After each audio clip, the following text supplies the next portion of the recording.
Hey everybody, it's a beautiful day here in the ATD neighborhood. It sure is, Stephanie. Won't you be my trainer?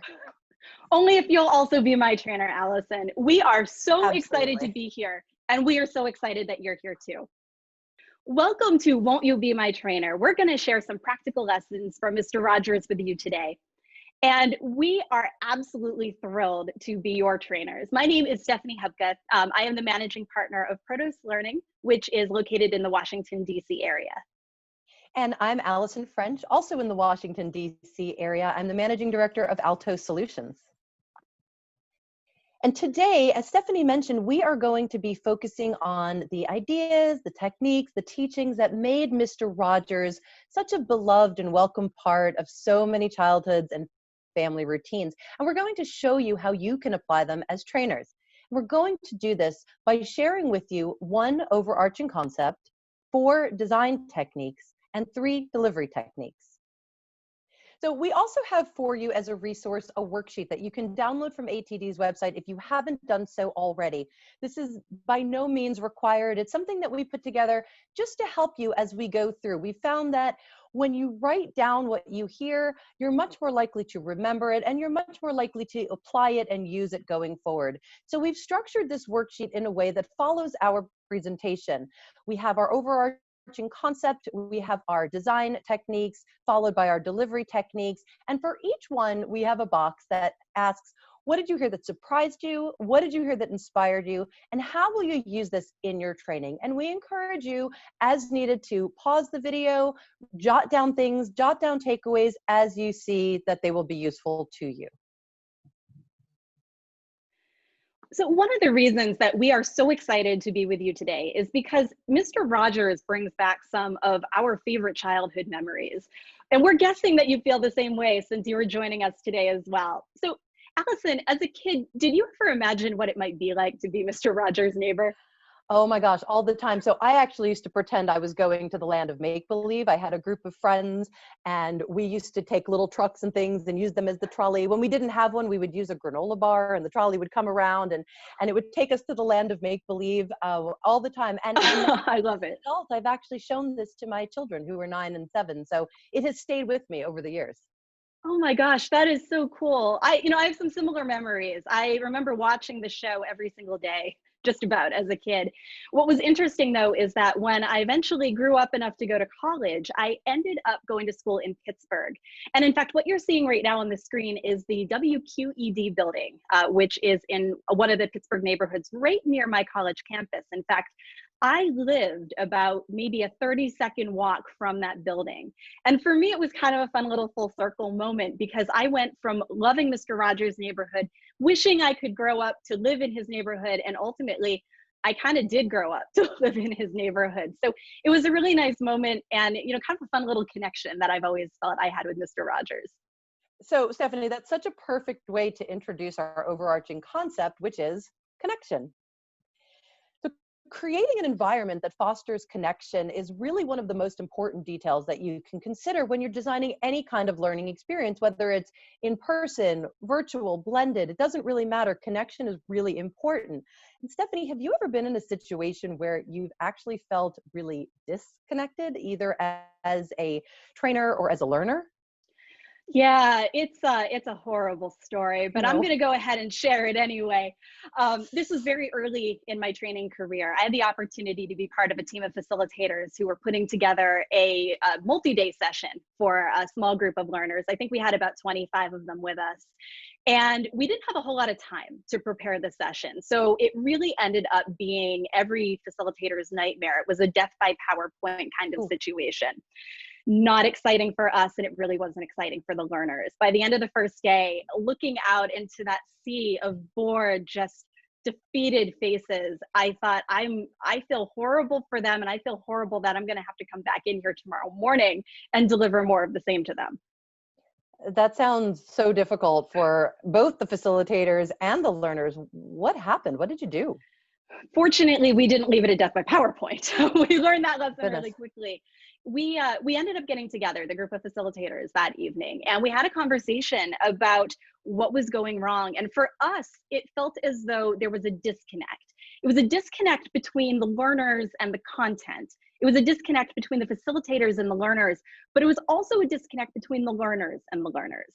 So through a little bit of quick thinking and a little bit of quick restructuring, we kicked off the next morning with table conversations. We invited people to have real conversations about what they had heard the day before, how they were thinking they might be able to apply that to their work. And it was a complete tone change within the room. We had a few more days after that where we started to incorporate more and more of those connection opportunities. And it changed how people engaged. It changed how they reacted. It went from being completely, almost dead behind the eyes, not wanting to be in that space with us, to being so excited to be participants and to be able to connect with others in the room. It's so interesting you came to that conclusion because Mr. Rogers handled connecting with his audience just masterfully. He was able to make real, genuine connections with not only the children, but also their parents in a way that sort of transcended the television. And it really led to people who had never met him feeling like they actually knew him, kind of what we were talking about in the beginning. Yeah, that is completely true. And in fact, it's interesting to think about how Mr. Rogers was able to achieve that.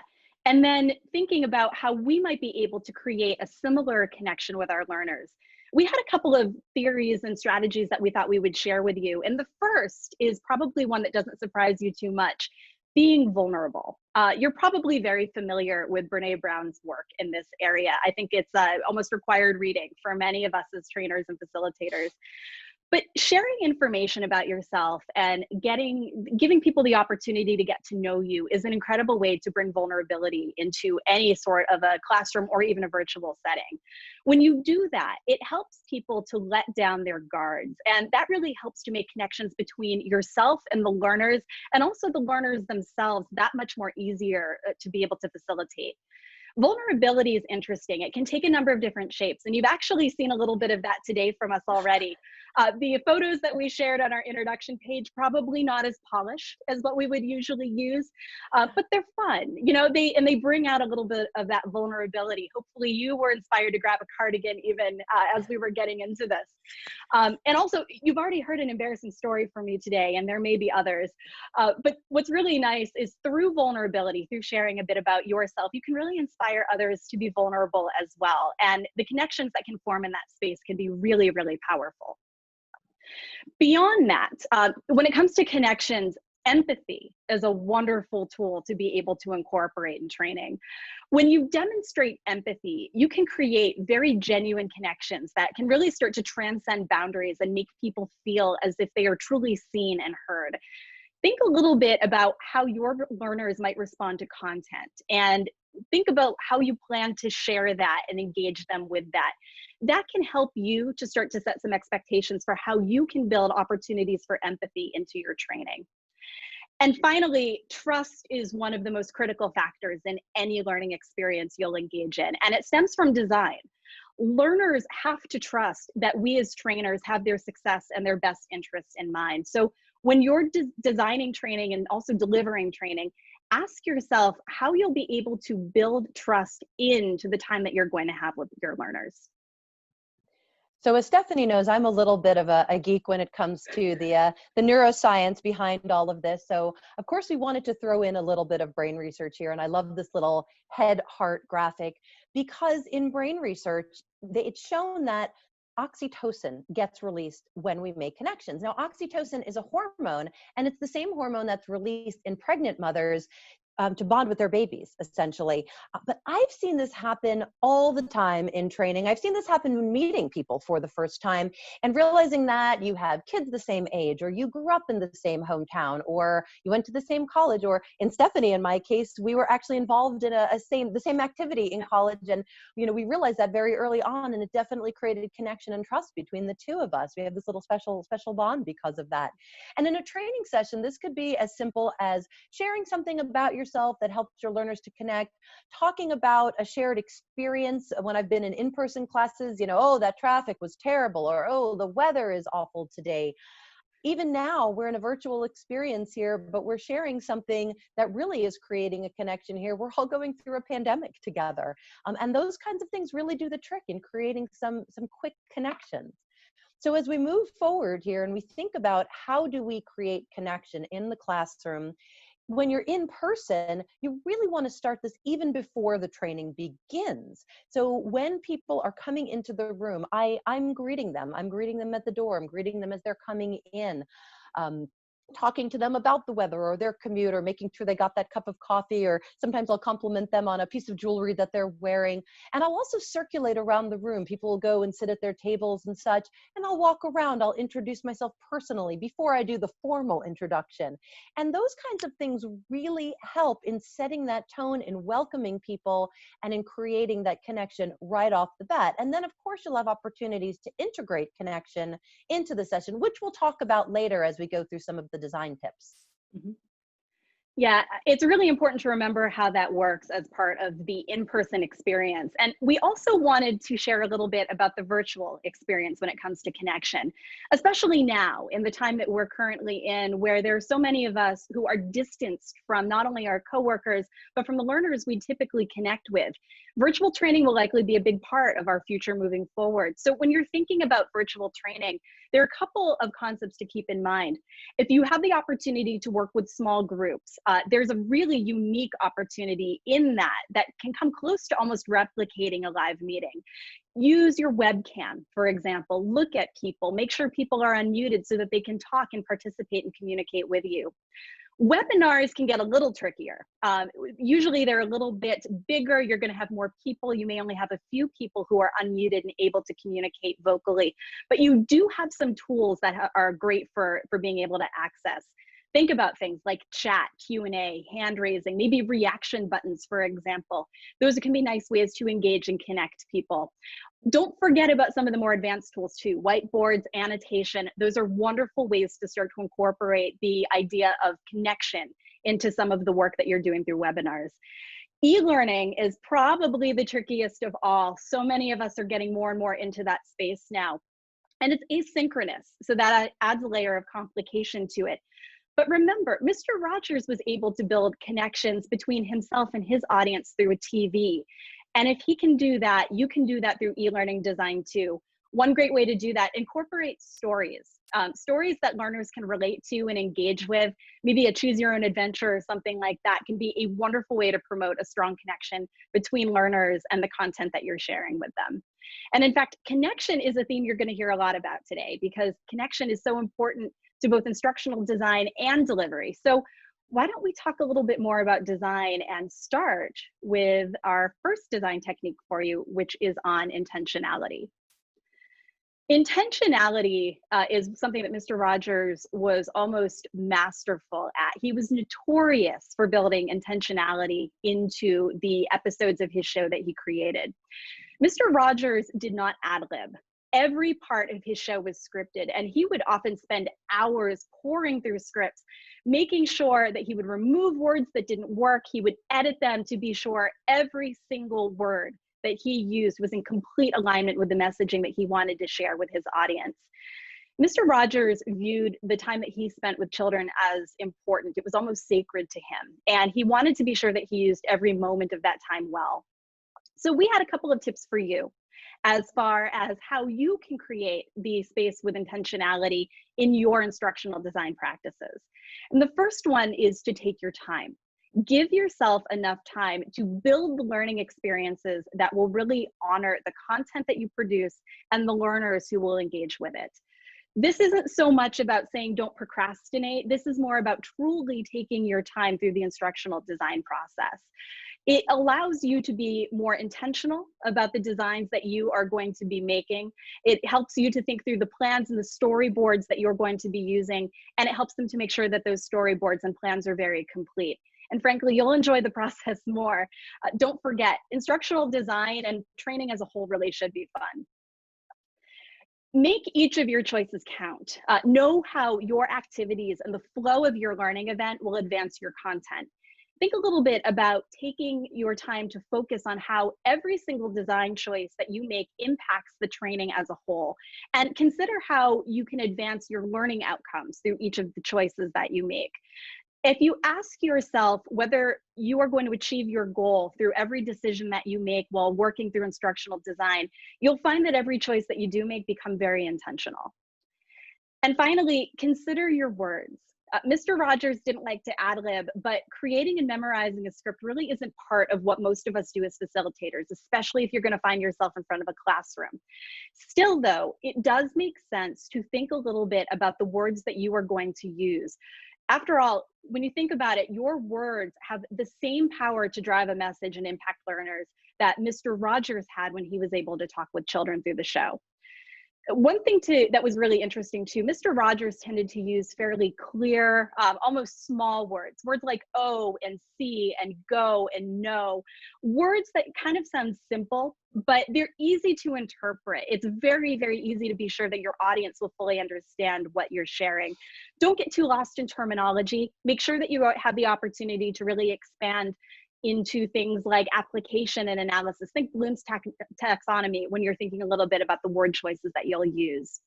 So with those tips, Allison, tell us a little bit about how you have created intentionality when you've been designing training in the past.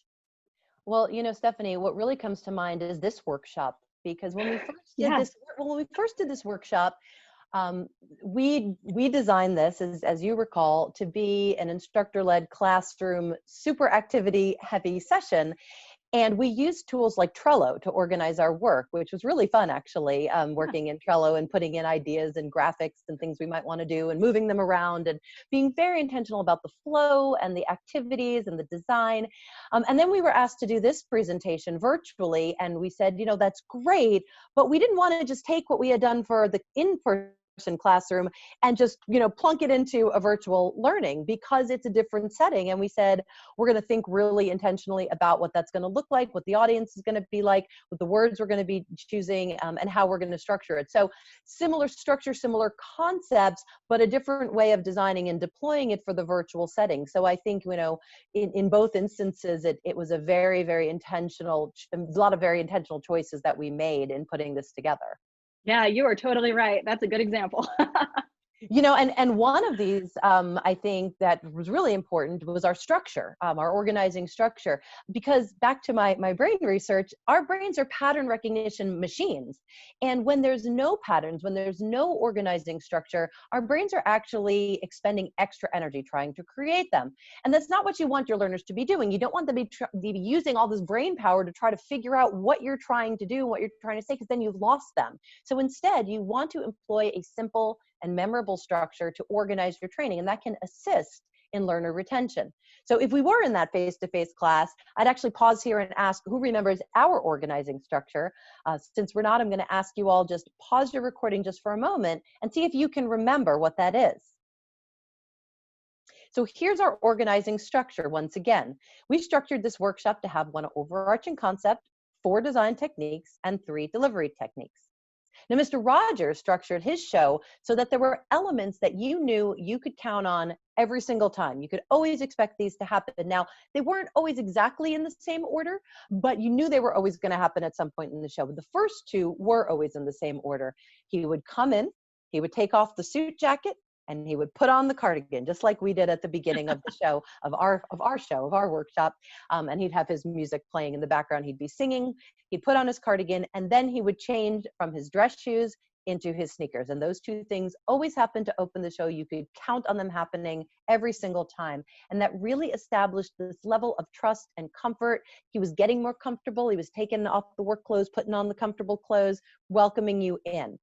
Then he would often feed his fish. This didn't always happen immediately after that. Sometimes it was later in the show, but those fish were always going to get fed at some point in the show. And he would visit with a neighbor. Now, he might do that in his backyard. He might do that in his home. He might do that somewhere else in the neighborhood. What was interesting, though, was that he always had a theme to his show, and the visit with the neighbor always reinforced that theme. They talked about whatever the theme was for the week. Then he would sit back in his house and he would have the trolley come, and he would talk about what was going on in the land of make-believe that paralleled what was happening in his neighborhood. And then the trolley would, of course, take us into the land of make-believe, where we would watch another story play out that then reinforced the theme of the show. And that's how he structured it. So when you think about structuring your training, keep in mind some of these tips and see what works for you. One idea is to use numbers like we did. We've got our key points broken down into 1, 4, 3. You could use a mnemonic. You could use some sort of acronym, for instance. In some of the brain research I've done, and some of the workshops I've done, I will rely on some models like David Rock's SCARF model, which is an acronym, and it's a great way to organize some of the content as well. You can use graphics, you can use a chart, you can use a dashboard. Those resonate well. Place it in a way that's very easy to see visually, visual organization of the training. Chronological order is another possible tool that you might want to use. Goes back to what Stephanie was saying about storytelling. People expect a beginning, a middle, and an end, and it makes a lot of sense to them. You want to ideally try to condense how much you have into some main components, but not too many, maybe 3 to 5 main sections. Brain research shows that we can only hold so much in working memory, so you don't want to overwhelm people with a ton of information. You want to give it to them in chunks that they can remember. But at the end of the day, you want to do what works for you. So focus on what feels natural, focus on what feels good to you. When you develop something that works, write it down. You see we have our little graphic in the bottom corner here. You can use that worksheet or anything you want. Write it down, remember it. There's a reason that it worked. So use it again. Don't reinvent the wheel. So that brings us to our next design technique, and I'll pass that along to Stephanie. Stephanie, have you ever participated in a learning event where that facilitator didn't engage with you? I sure have, but this time it wasn't me, I promise. You've This got all the actually, answers. it also stems back to a little earlier in my career. I was working for an organization that sent the entire team to a project management session. It started at 9 in the morning, and we arrived early. Most of us were there 15 or 20 minutes early. The classroom was open. The facilitator was at the front of the room. And as we walked in, even though the room was filling and getting noisier, the facilitator was sort of in the position that you see right now on the screen, very focused on his phone, very focused on his laptop. And finally, we sort of settled in, and as it approached 9 o'clock, he finally put the phone down, closed the laptop, and immediately launched into his session. And I have never felt like such just a name tag in my entire life. There was nothing welcoming about how that session started. I didn't feel as though I was valued. I didn't feel as though he cared about the fact that I was there, which truly kind of set the tone for how the rest of the day went. When we present, especially to large groups, for some of us, even small groups, 20 to 25 people can be a pretty big group. But whether it's in person, whether it's virtual, whether it's a conference, it can be very easy for us to sort of tune out the fact that there are people in front of us. When it feels overwhelming, we have a couple of, tricks and tips that we often use. I've been told stare at the back of the room, focus on something at the back of the room, don't make eye contact with anybody. People have recommended that you focus just on one person, really kind of connect in with them, but don't worry about everybody else or it might feel overwhelming. And what that does is it starts to alienate people who might be there to really learn from you and who want to engage with you. Mr. Rogers had really what felt like a unique superpower when it came to his show and his style. And one of the reasons that many of us felt so connected to him and to his neighborhood, and really why we still feel connected to him and his neighborhood even now, is because when he spoke to us through the TV, he made us feel as though he was speaking only to us. He was looking at us, he was talking to us, he was asking us questions. And that was an intentional part of his style. He wanted to build a bond with every single person who tuned into his show. And what's interesting about that is that although Mr. Rogers certainly had that superpower, he is not the only one who has that superpower. You have that superpower as well. When it comes to learners, remember that every attendee that you engage with has their own set of needs and interests and priorities. We all bring our own backgrounds into every training event that we attend, and we don't ask people to leave their stories and those valuable experiences at the door. When you're thinking about your training design process, you have the chance to very intentionally make choices that will help learners to bring their individual needs and goals into that training space. And you can capitalize on those experiences by creating some of these very enriching and very memorable moments for them. So when you're thinking about focusing on the individual, the first thing that we would recommend, think about how to make individual participants feel welcome. The session that I attended on project management was the least welcoming session that I have attended. So think about how you can use connecting concepts like vulnerability and empathy in your communication from the very moment that people walk into a space or even enter a virtual classroom with you, until the moment that that session happens to be over. This sounds a little bit like a delivery concept, but believe it or not, the execution is, but it's a critical part of the design process too. When you design training that is going to be welcoming and you're intentional about how you make it welcoming, the delivery itself will reflect that. So it really does stem from the planning process, from the design process. Think about how to keep your examples relevant. Keep your audience in mind when you select them. When you think about stories and tips and examples that you're going to share as part of the delivery portion. This all starts in design. The more you know, the more you can know about your audience in advance, the better able you will be to design a training that's going to connect with their needs. When you're designing training, think a little bit about the examples you could use, the stories that you could use that your learners will just get, the things that are really going to resonate with them. When you take the time to do this in advance, your design is automatically going to be that much more learner focused. As individuals, we are all incredibly valuable. Mr. Rogers reminded us of that every single show. Every time he closed a show, he reminded us that we have made this day special just by being us. And when you think about it, that is indeed true. Our talents, our skills, and our knowledge make us unique. And when you give learners the opportunity to share what they're able to do, you help them to feel appreciated and valued in that space. When you think about it, even if you're designing a mandatory training, really, even if it is a training people absolutely must attend, they have no choice but to be in that space with you, you still have the opportunity through your design choices to bring them in, to connect with them, to inspire them, even to celebrate them as individuals. We do see this work in delivery, but it starts in design. It really does stem from the instructional design process. And the result that you see from that is that you end up with learners who feel like their time and their contributions and even themselves as individuals are valued. And finally, think about how you can create activities or conversations that allow people to draw from their individual motivators. In instructional design, selecting activities that will advance your learning outcomes are pretty much par for the course for us, but they can also connect in with focusing on the individual. So if you're wondering what that would look like, if you're wondering how you might be able to design activities learners are going to love, we're going to talk through that a little bit as we get into our final design technique, which is on play. Yeah, that's a great segue, actually, when we think about the kind of activities we might want to incorporate in a training. So here's another quote from Mr. Rogers that many think applies only to children. Play is often talked about as if it were a relief from serious learning, but for children, play is serious learning. Play is really the work of childhood. But it really applies so much more broadly than that. It applies to us too. The problem is that our society tends to dismiss the idea of play for adults. Play is perceived as unproductive or petty or possibly a guilty pleasure.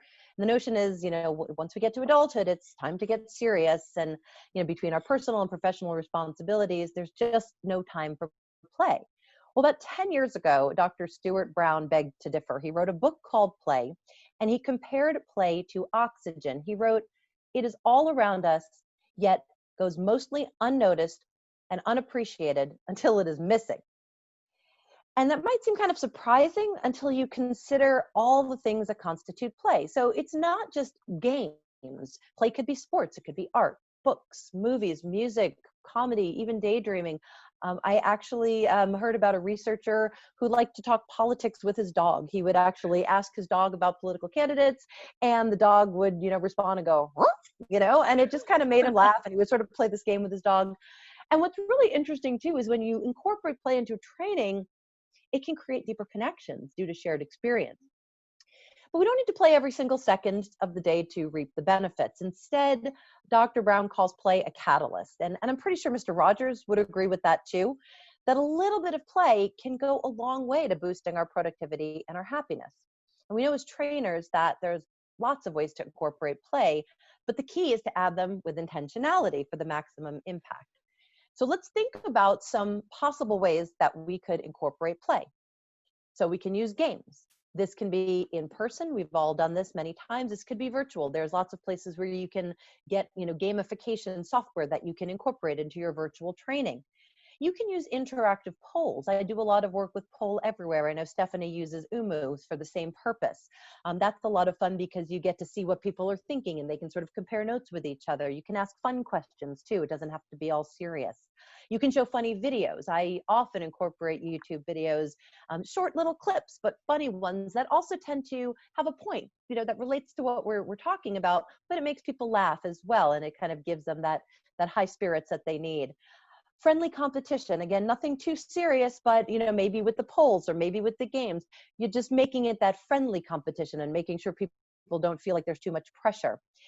I like to use toys, and pre-COVID, I used to bring in fidget toys, and I'd put them on the desks before people showed up.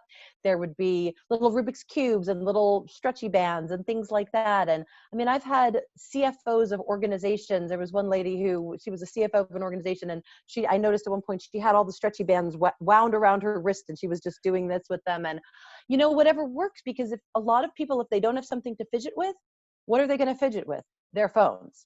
So it gives them the opportunity to play with something. I use clay a lot too, especially as we were starting to get into COVID, but we were still doing in-person training, individually wrapped packs of Model Magic clay. People can open them, they can squeeze them. Maybe we'd use them in an activity to make something, lots of opportunities.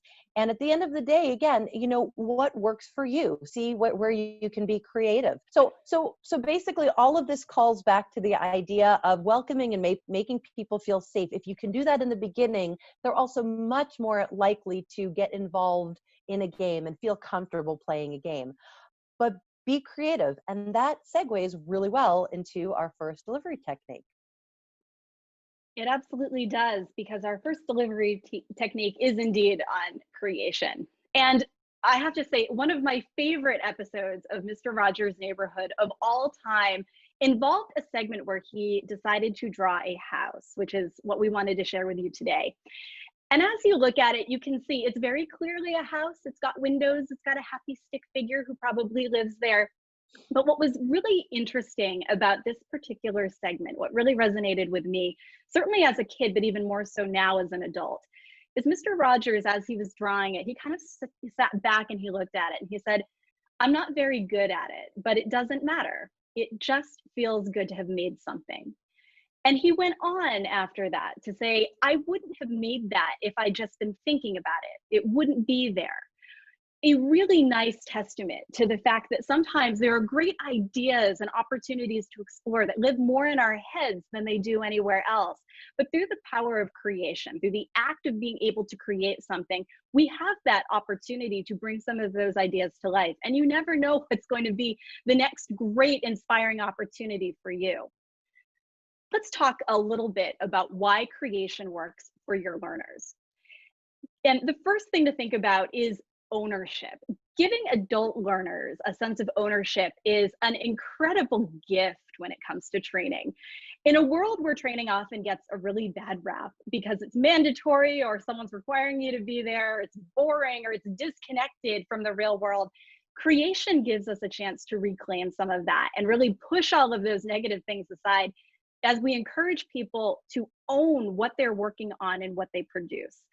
As professionals, I think that's something we all aspire to do. We want to work, we want to contribute, we want to feel as though we are doing something of value and importance. And we want to be recognized for that. We want to feel like we have a stake in what we do in our own success and the success of others and even our organizations. So activities that encourage learners to create something that allows them to take ownership over that, it often goes hand in hand with a sense of pride, which is a wonderful thing to include when you're thinking a little bit about training delivery. Creation also works because it taps into a learner's motivation. If you think back to some of the design techniques that we've talked about, we really talked about focusing on individuals. We all bring our own motivations into a training space and really into any event that we attend. In fact, you're motivated to be here with us today. You might be looking for inspiration. You might be looking for new approaches. You might be looking for confirmation that you're doing the right thing, or you've got a full toolbox that you can pull from. Maybe it's a chance just to connect in with a little nostalgia. That's a kind of a fun way to spend work, for an hour. But creation in training delivery really kind of achieves the same result when you think about it. It taps into what motivates a learner to attend, and it also taps into what motivates them to participate and take what they learn back with them to their desk. And finally, creation is a fantastic way to connect learning outcomes to work. We talk a lot about WIFM as an industry, what's in it for me. And we know that every learner, whether it's in person with you or whether it's virtual in this new world that we're still learning to navigate, they all come to us with that one question in mind. So when you design and deliver training that encourages creation, what you're really doing is helping your learners to illustrate how your goals and the learning outcomes connect to what they're going to be able to do once they are done with the session and once they are back to work. Creation is also great because it works for you. One thing I've always loved about creation is that incorporating creation into instructional design and then through delivery, it gives you a chance to step into your learner's shoes. You get the opportunity to think a little bit about what kind of experience they're having. You get to see it happening right in front of you. And what's also really nice about creation is that it can take many routes, and many of them may be unpredictable. You don't necessarily know how a learner's collection of knowledge and experiences is going to impact how they participate in a session. And when you start to see how that plays out as their knowledge and their skills and abilities combine, you often find that you're really able to achieve an activity's goals. And through creation, you do have the opportunity to be able to experience that process with them, which is a wonderful gift for you as a trainer. And finally, creation helps you to see how your training works. When learners participate in activities that involve creation, it gives you a chance to start to see what worked well, maybe what didn't work so well. Did your content delivery translate in a way that made it easier to understand for learners? You may be able to understand if something is missing. For example, was there content you should have shared earlier that maybe you didn't share? And if you'd shared it, they would be able to handle the activity a bit better. All of that is something that's possible for you to see. And very importantly, too, you'll start to see where alignment is happening. Alignment between content delivery and knowledge transfer, alignment between your goals and what the learners are actually able to see and do and know. All of that comes into play when you incorporate elements of creation. And for most of us too, design and delivery is an iterative process. We're always looking to get better. We're always looking to incorporate new tricks and tools into what we do. And when we create, we often are able to come up with some really valuable data that can help us to improve the sessions that we're working on in the future. So very quickly, a couple of tips for you as you're thinking about incorporating creation into your training. First of all, make it fun. Let your inner child out. Let your inner child play. Your learners want that too. Creating is a wonderful way to be able to do that. Don't worry about perfection. Take a note from Mr. Rogers on this one. Think about him saying, I'm not very good at this, but it doesn't matter. It just feels good to have made something. It does feel good to make things. Your learners will appreciate that and they will value that. And finally, think a little bit about how learners can create something that can benefit them when they leave the classroom. What can they do? What can they create in that moment? They might be able to take back with them to their desk and use, in translation as they get back to work and start to achieve some of their goals as well. So it's a lot to think about. Creation is a very fun, very exciting kind of topic. And Allison, I know you've done some really creative kinds of opportunities for the learners that you've worked with in the past. Yeah, absolutely. And it really is a blend between design and delivery. That's where we sort of flow one into the next. I was actually teaching a class on strategic thinking, and that in of itself doesn't really sound like the most fun, creative type of a class, but actually it is, because strategic thinking is the opportunity to open ourselves up and to step back from the day-to-day being sort of in the business and kind of, doing the nitty-gritty tactical stuff, and really stepping back and thinking broadly and expanding your horizons. So one of the activities that we did in this class was right before people left for lunch, I asked them on a little Post-it note to write down an object that was unique or obsolete. And they handed it to me. They went out to lunch and I read through them. And there were things like flip phones and VHS players, an abacus, leg warmers for is another one that Oh, was leg awesome, warmers. which I guess are coming back now, but that's another story. Love And, it. and when they came back, I assigned them into groups and I gave each one of those post-it notes. And I basically told them, okay, you've been gifted with 1,000 of these items. And you need to figure out a way to think strategically about how you're going to market them. Think about strategic partnerships. Think about partnerships with other groups. They were allowed to tell the other groups what they had. Think about partnerships with other kinds of organizations. And it became this really fun activity where they were creating a pitch. And one group actually had wooden tennis rackets. Another group had old newspapers. They worked together. They took the sports pages of the old newspapers, put them on the wooden tennis rackets, and sold them to sports bars to use as menus. And then they did this pitch, this commercial with music and a rap, and it was just a blast. And everyone laughed and everyone had a good time. And one of the members of the group even came up to me after and they said, you know, that didn't seem relevant at all when you first told me about it, but I can see now how I need to think more broadly about some of my real life problems. So while they might not be actually selling tennis rackets with newspaper on them to sports bars, they were able to apply the concepts very easily. And it was just such a fun way to do it. Oh, that is phenomenal. Yeah, that's really creation at its best, especially when you start to see that they're able to make that connection between why you're leading them through an activity and what they might be able to do with it afterwards. That is phenomenal.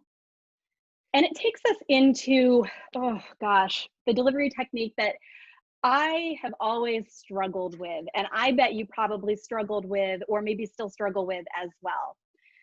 Silence can be deafening in a classroom, and it's really deafening online. If you've ever facilitated a webinar where there just aren't questions or participation, it can be really difficult.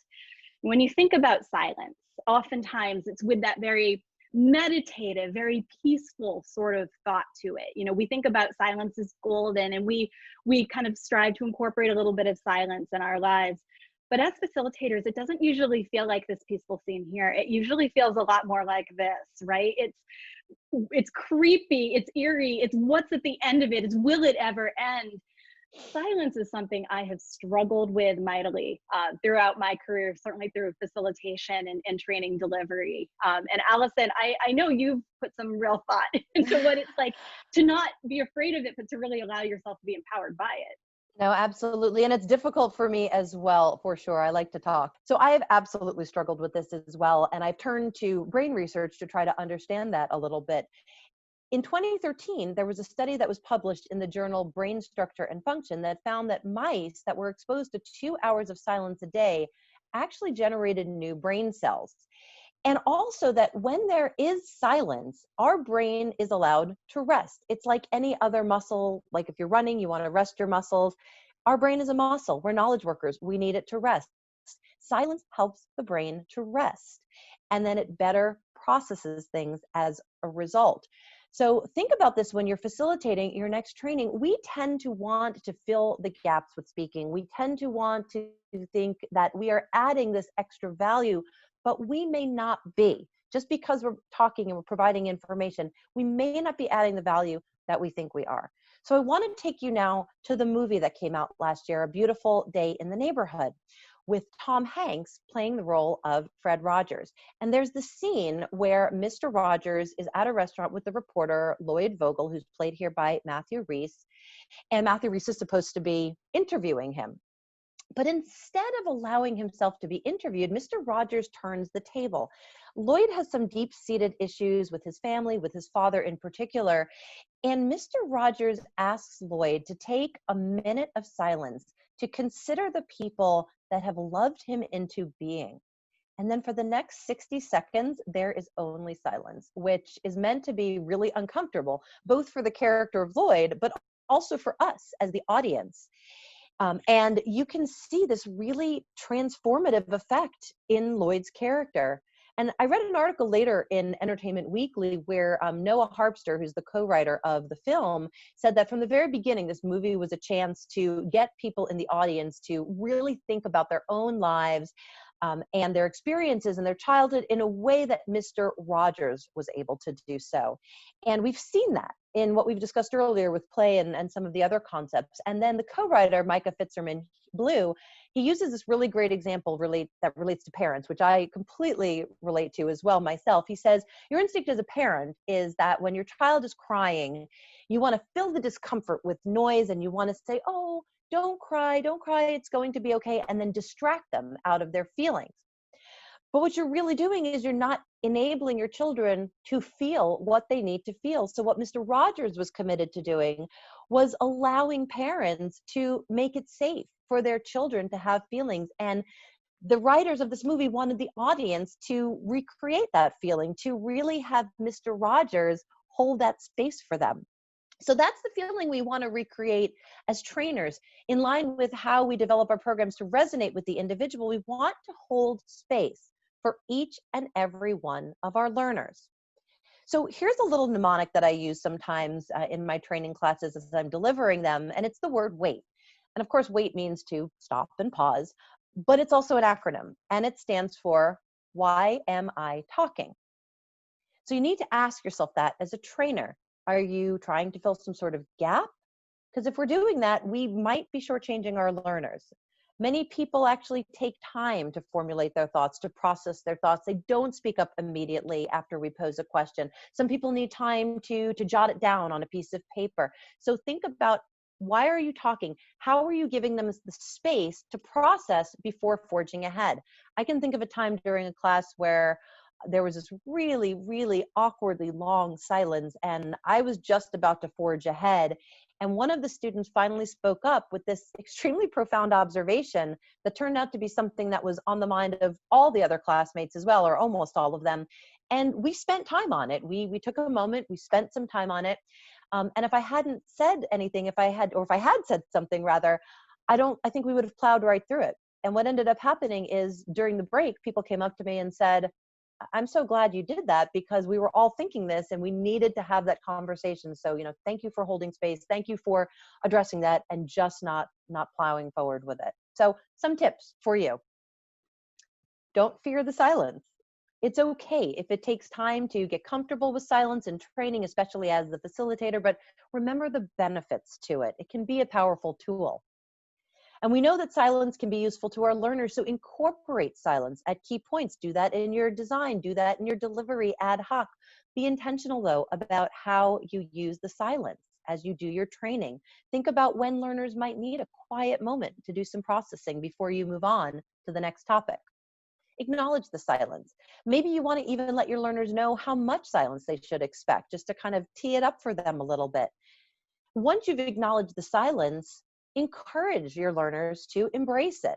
Remind them that the thoughtful silence can really allow them the time that they need to process and think about what they're going to do next, what they're going to say next, if we need to switch topics, etc. The silence does not mean disengage. Silence means process and think and figure out where we're going to go next. That's part of active learning. And silence, of course, is not just for classroom training. It's part of virtual learning as well. As Stephanie mentioned, it can feel even more awkward. But I know that I've been leading virtual sessions, and it takes people longer to type that, thought into the chat box than it would if they had raised their hands in the in-person session. So it just takes time. Give it the time. I know it can feel really long. Seconds can feel like minutes, but just think about the benefits and give yourself that moment. Give yourself the time to wait. So before we move on to our final delivery technique, I want to give you a little gift of silence. I'd like to ask you to pause this recording and set a timer for just 1 minute, just one silent minute to think about those who've helped you become who you are today.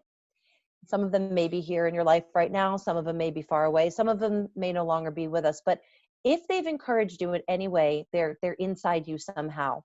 So let's just take a minute in honor of those who have cared about us all along the way. And as you do that, also give yourself the opportunity to process your own feelings about silence and about how you can use it in your classroom. Remember, moving too fast at too fast a pace could actually detract from what you want to accomplish. So after your silent minute, write down your thoughts in your worksheet. Now, whoever you thought about a moment ago, Imagine how grateful they must be that during your silent times, you remember how important they are to you. As Mr. Rogers said, it's not the honors and the prizes and the fancy outsides of life that ultimately nourish our souls. It's knowing that we can be trusted, it's knowing that we are loved and supported in our journeys. And that brings us to our final technique.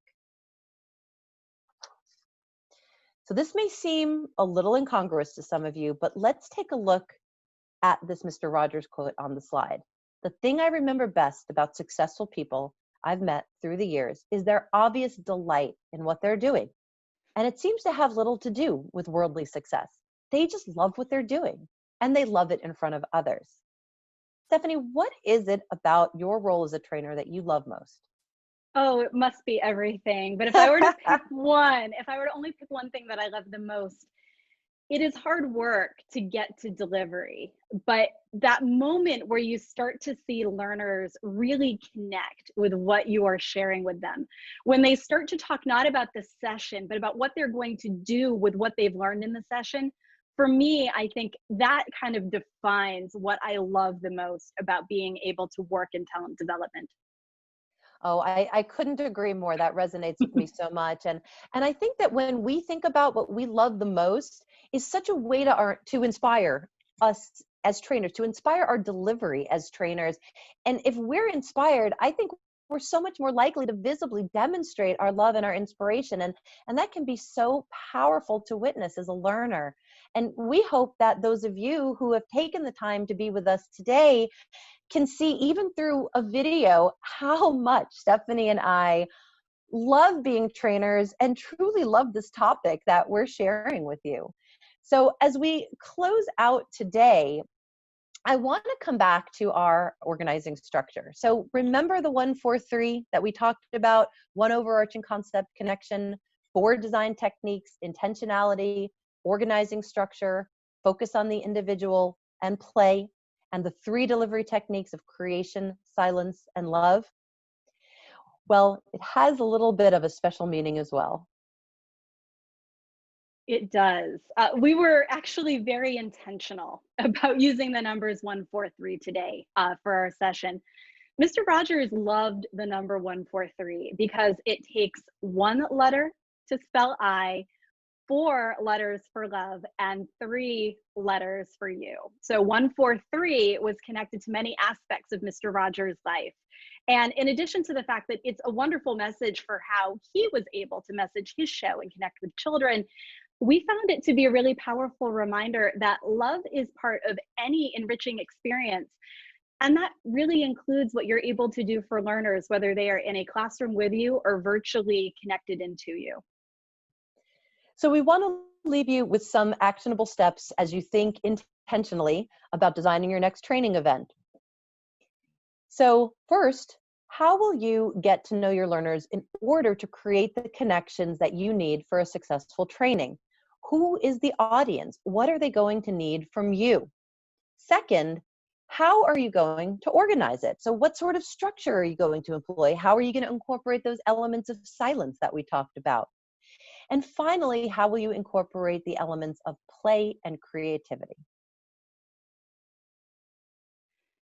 There is probably no more powerful quote that we could leave you with today than this one. The more you learn, the better feeling you have about yourself and the world we live in.